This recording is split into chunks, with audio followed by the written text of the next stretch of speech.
Hello everybody and welcome back to a brand new season of MXGP, the FIM Motocross World Championship. We are here at the MXGP of Great Britain and Natalie Basin, and you join us for our first studio show of the new decade.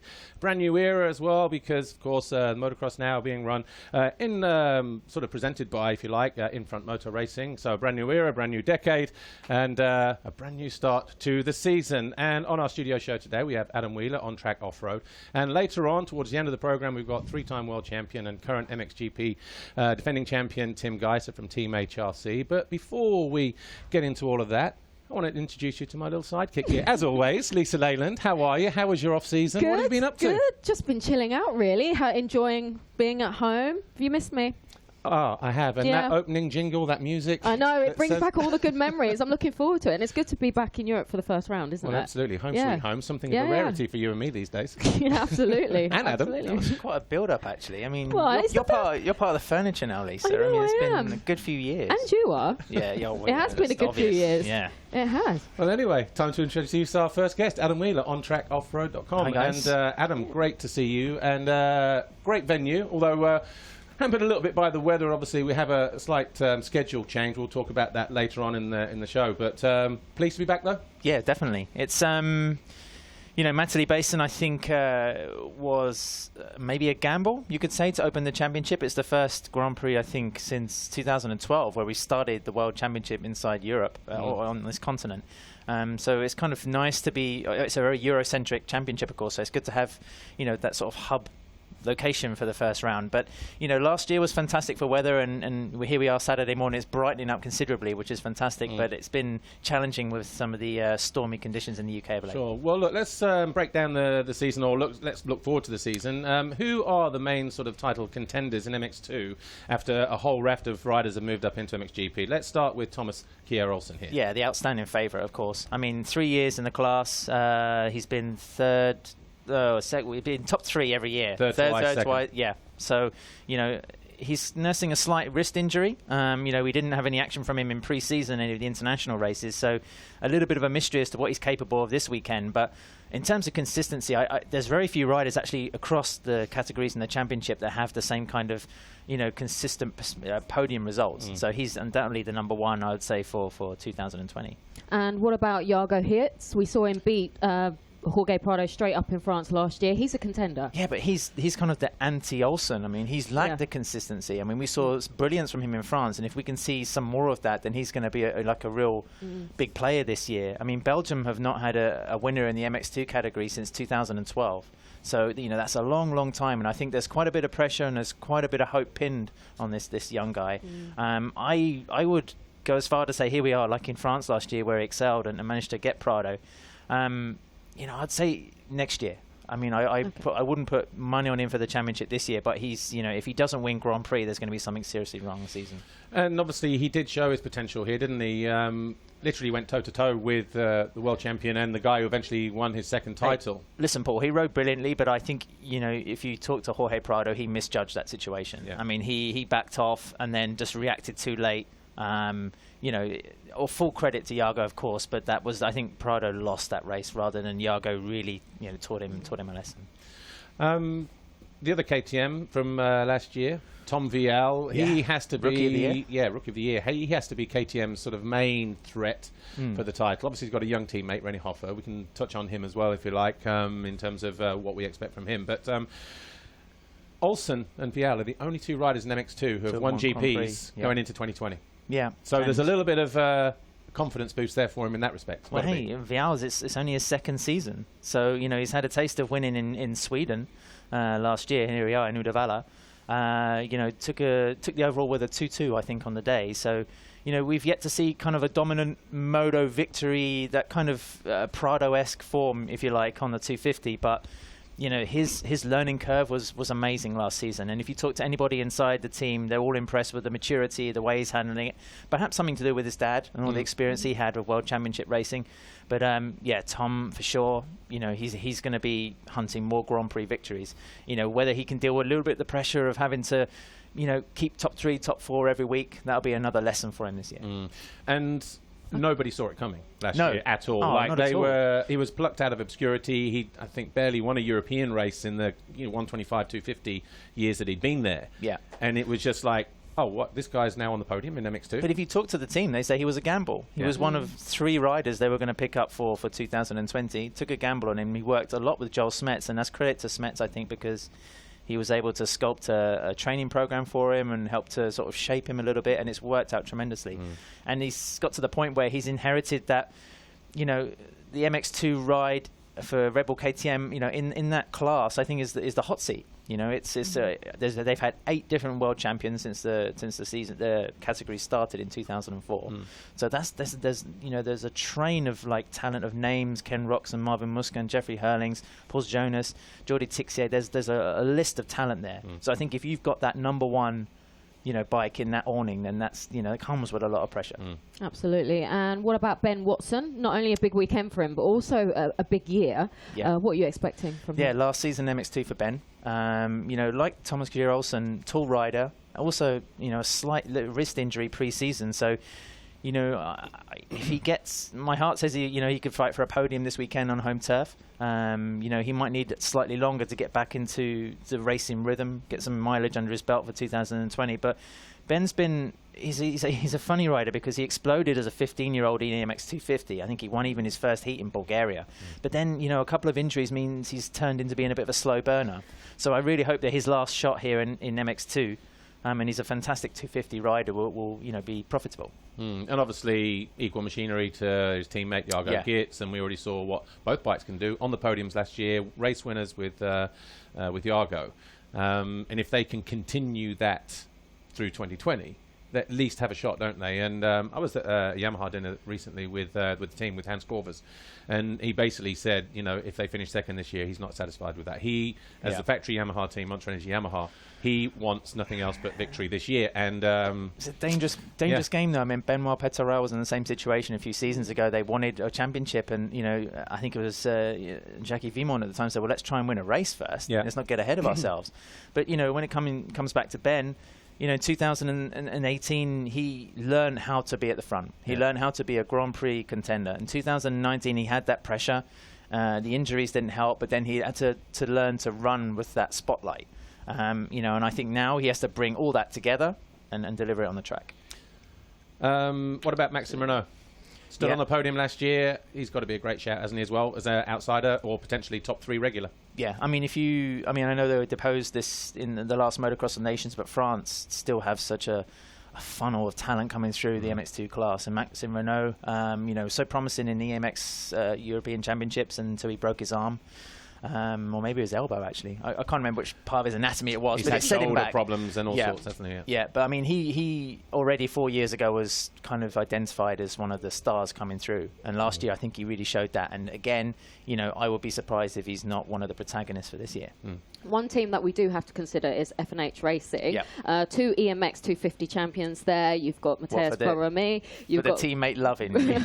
Ron van der Moostijk. A strong lineup there, on paper at least. Is that the second Hurlings, do you think? Van der Moostijk, he's got that kind of tag, really, isn't he? For the Netherlands coming through. Did good on his debut ride last year in MX2.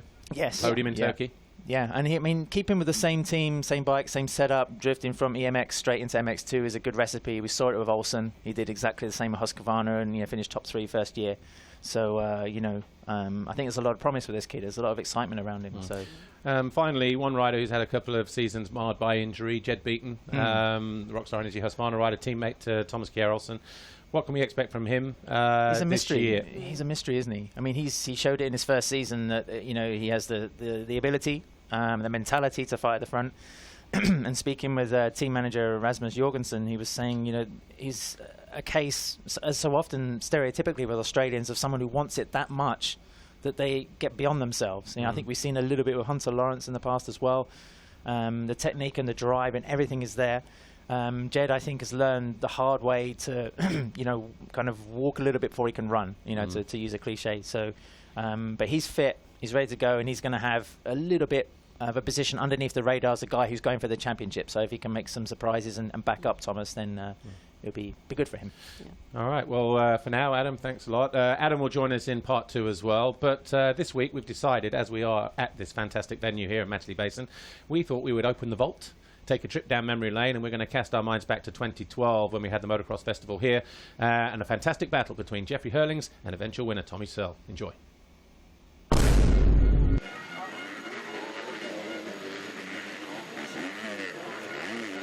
Tommy Searle getting a lot of support from the fans every inch around this racetrack here at Matterley Basin in Hampshire.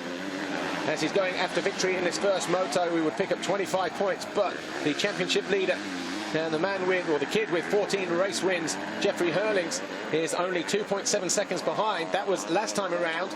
We're just on the verge of completing lap 15. There is Hurlings, number 84, Kenny Van Duren, 103. Just doing his best to stay off the race line. Blue flag's being waved for him there. And the gap now, 3.2 seconds. So, backwards and forwards between these two guys. If you were to call it now, Carl Nunn, which way this would go, do you think Tommy Searle has enough in hand, or can Jeffrey Hurlings reel him in? Well, I think, looking at it realistically, there's maybe 4 laps to go. So I think Tommy has probably got enough of a cushion to deal with, Hurlings' sort of push at the end. It's difficult to call, because it's happened so many times this year. These guys have still a lot of time left in this race. 5 minutes, something like that, in which Jeffrey Hurlings tries to do something about Tommy Searle. Tommy Searle needs to hang on here, though. Be a big win for him. He gets this one under his belt. Who knows what he can do in the second moto, but he cannot relax. He cannot switch off. Different lines there. Jeffrey Hurlings a lot smoother through that final corner. Tommy Searle going a little bit too deep, maybe. Yeah, it's so tough as well, Paul, that, you get to this stage in the race, you've led the whole race. You've got the crowd behind you and you're doing everything you can, and the guy's still coming. At the bottom of the hill, turn 6. And again, it just comes down to line choice now and the drive that you get on the exit of the turns. Do you hit those bumps? Do you get a smoother drive? Tommy Searle knows that Hurlings, I almost lost the front end as he turned in. Managed to save it. He takes another couple of bike lengths. They're almost bar to bar here as they head up. Neither rider able to quad their way through that Monster Energy jump onto the main area of the spectator bank. Tommy Searle now, he's got a fight on for the next lap and a half. Really turning on the English crowd here. But Hurlings, look at that, had to correct himself there. So that would have just caused Hurlings to back off the pace ever so slightly. Goes to the inside. Bit of a panic rev from Tommy Searle there. Just got a pitch coming down the hill. But as you say, Carl Nunn, just a moment ago, looks like he's just opened up a bit of a cushion at the head of the field there. Tommy Searle on that green. Oh! And Hurlings goes down. The crowd erupt over there. He was already dealing with the crowd, and look at the reaction from that. It was always going to be a tough place to come to, and Jeffrey Hurlings has just witnessed the cauldron that is the British Grand Prix. Tommy Searle, an easy route to the checkered flag at the moment. Still got about a third of a lap to go, but the fans here love it. Tommy Searle out of the final turn. He takes the checkered flag, hits the Monster Energy finish line jump, pulls a nice little scrub whip, and he wins here in moto number 1 on home soil. Takes a look over his shoulder. He won't care where Jeffrey Hurlings is. Of course he won't. The big thing is he's won the race here. First blood to Tommy Searle.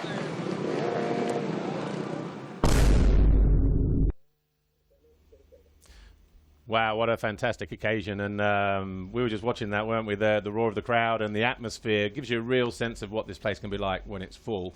Back to Adam Wheeler in just a moment, though. And before we get that intel for the MXGP riders from Adam Wheeler, Lisa, why don't you tell us and everyone out there how they can follow us in MXGP this year? I will do indeed. Well, as always, the best place to watch every minute of every GP is right here on MXGP TV. So make sure you subscribe now to enjoy the full season of racing live and on demand, including all the MX2 and MXGP races, the EMX 125 and EMX 2T presented by FMF Racing, EMX 250 and brand new EMX Open Class. Bit of everything then. There's a lot going on there. You can also follow the FIM Women's Motocross World Championship, which also kicks off here this weekend. Oh, and did I mention the package also includes the Monster Energy FIM Motocross of Nations. So if you're already watching this, then you may have already subscribed, but please don't be shy. Spread the word and let your friends know all about it as well. Go to mxgp.com for all the information and enjoy. I don't know why you had to write that down, Lisa. What a package. I mean, I need to take a breath now. I know. Well memorised, though. Yeah. Anyway, let's get back to Adam Wheeler on track off-road. Adam, we just saw what this place can offer, but let's talk about MXGP. Tim Geiser, obviously, he starts the favourite, 3-time world champion, 2-time in this class now. It's looked good for him so far this year, hasn't it, with winning the Italian Championship as well. He's looking on fire. Yeah, on a prototype Honda as well, brand new motorcycle. So there's some mysteries going on inside that HRC awning. They're being quite guarded, I would say, about how the motorcycle looks. But yeah, Tim set the benchmark, didn't he? He kind of excelled in a season last year where regular contenders had some problems. I think I don't want to do a disservice to anybody else inside the pack, but we're waiting to see, a prime Tim Geiser fight with a prime Jeffrey Hurlings. I don't think we really had it so far. Tim was hurt in 2018. Jeffrey flew to the championship.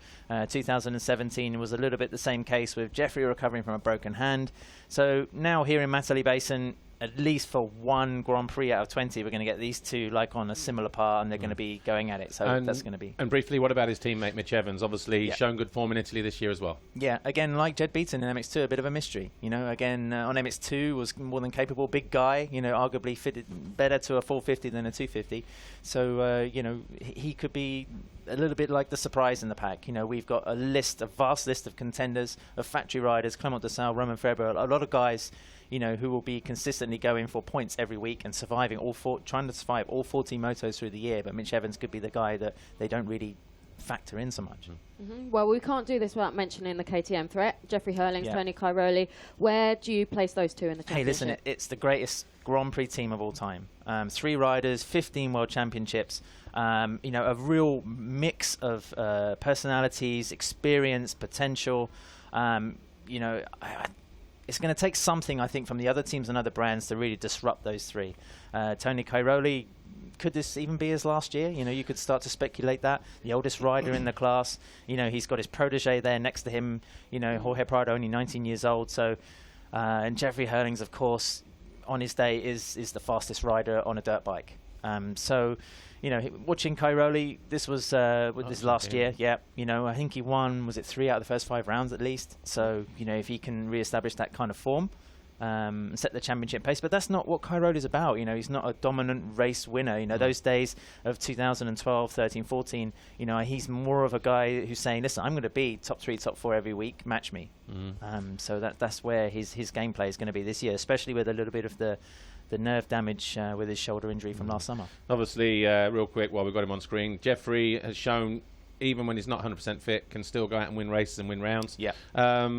And what about Jorge Prado, just briefly, moving up into MXGP? He's a 2-time MX2 world champion, broken femur, he's back after 2 months. Too soon? He hasn't been riding the bike even 3 weeks. Like you say, a real contrast to Jeffrey Hurlings here, being able to produce a result, arguably while not 100%. I think Prado is here really on a damage limitation mission in terms of points and championship position this weekend. I mean, he'll race his way back into fitness. Volkenswaard in the sand for round 2 next week will be probably a little bit of a kinder environment for him, I would have thought.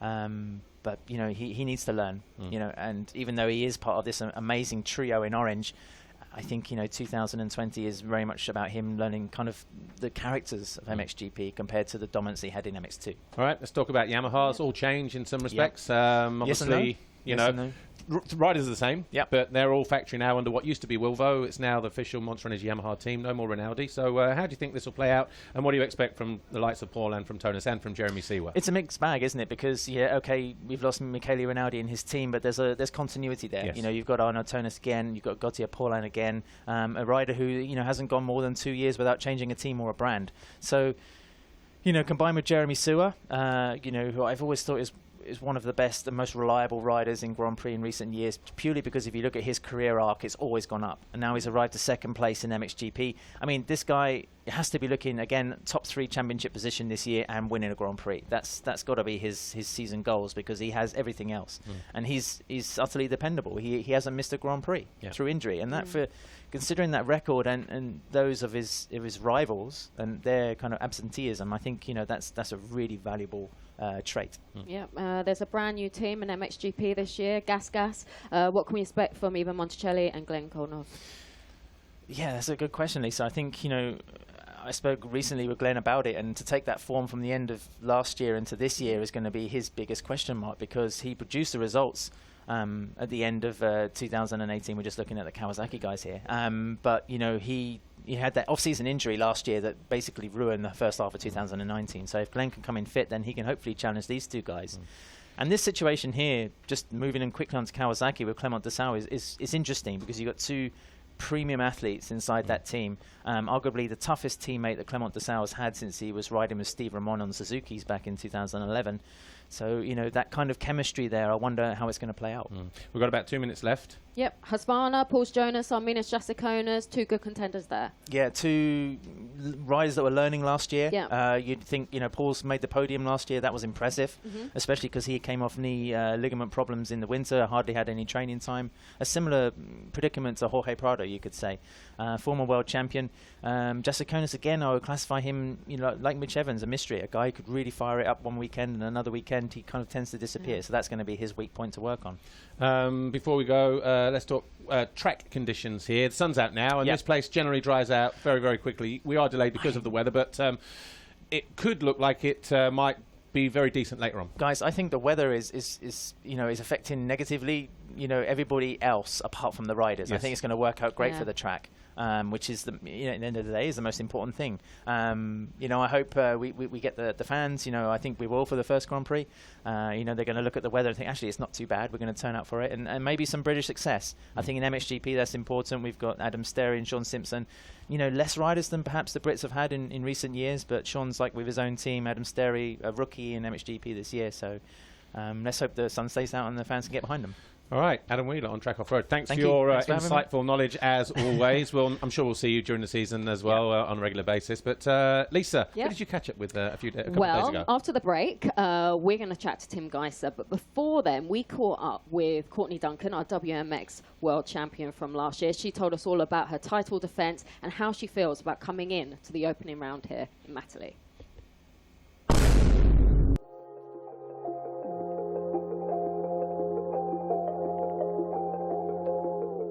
I would say that the championship title last year is a bit of a distant memory now. Obviously, it's a new year, 2020, and if I want to, go after this championship this year, I think I need to kind of focus on that at the moment.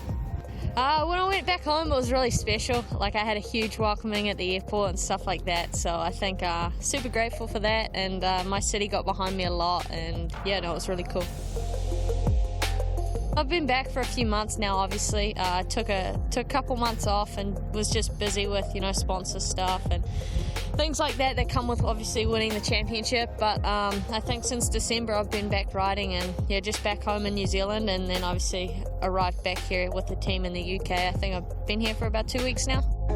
I'm happy with where I'm at. Obviously, you can always be better, and I think I'll continue to improve throughout the season. But I'm just excited to get back out there. And it's been 6 months pretty much since we raced each other, so there's a few unknowns, and I'm looking forward to getting back behind the line. So it's going to be my first year here at Matterley, but just looking at the track like today, it looks awesome. I love the jumps, I love the dirt and stuff like that. I think it's going to cut up nice. It's going to get lots of lines, lots of ruts, and given the rain that we've had in the past couple of weeks, I think it's going to make the track really good. And I guess we'll find out on Saturday.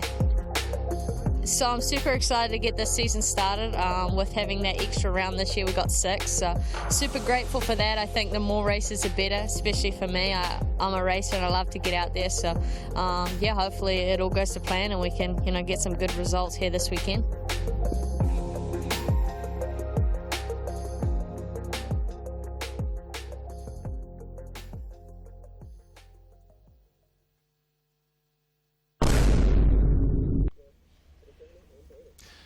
Welcome back to our final part of the studio show here on MXGPTV.com with me, Paul Main, and Lisa Leyland, and our final guest, three-time world champion Tim Geiser.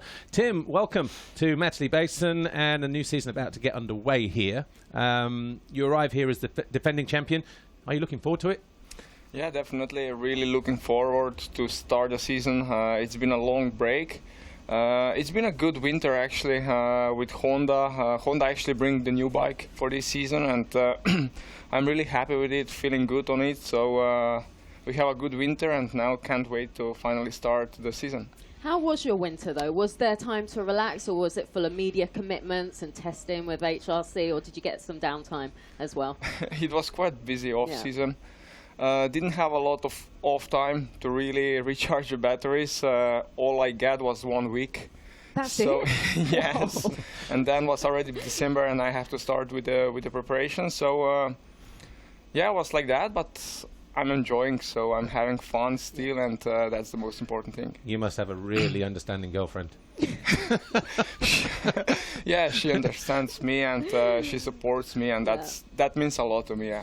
You just mentioned the new bike, brand new Honda CRF 450RW. What are the biggest differences? I know everything is very top secret down in HRC world at the moment, but there are obvious differences. One exhaust pipe, not two. But in terms of chassis and power, are there advantages that you can feel? If so, you know, where are those advantages? Is it the handling, the turning, the power? Is it a bit of everything? I mean, like, it's completely new bike, like you can see from outside, and it's better everywhere. So they really put a lot of effort to build that bike, and you know, like already first races that we did in Italy, pre-season races, we have some good feedbacks. I mean, the results were good, the riding was good, I was feeling good on the bike. Even Midge was really fast, my teammate, new teammate. He's also feeling really good on the new bike. So we're excited and really, really happy. Well, looking at the list of riders in MXGP this year, there are a lot of riders that have won races, won GPs, and titles as well, world titles. Yeah. What is the key to a successful season? I mean, yeah, like you mentioned, I mean, the MXGP class is really stuck with a lot of good riders, and even now with that rule that when you are 23 you have to move to MXGP, you know, even that brings even more good riders. I mean, it's really important to be consistent because the season is really long. We have like 20 rounds, so to be every weekend there, you know, on the top three, that's really important. Even like be injury free, you know, that's, I think, the most important thing. Well, we just touched upon it earlier, mixed weather conditions for this weekend. How are you going to approach it? I mean, it's going to be like difficult for everyone. I think start it's key in these kind of conditions. So if you have a good start, if you are in front immediately, then you can ride your lines. When you are stuck behind, then it's really difficult to pass because it's kind of like one line track in these kind of conditions. But we will see. Actually, right now it's sun out, so we will see how the weather gonna be during the weekend.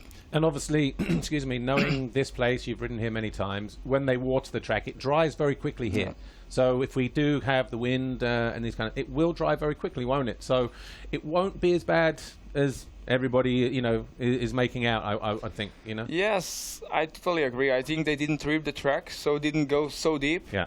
And even if today they make like shorter schedule, not so many bikes on the track.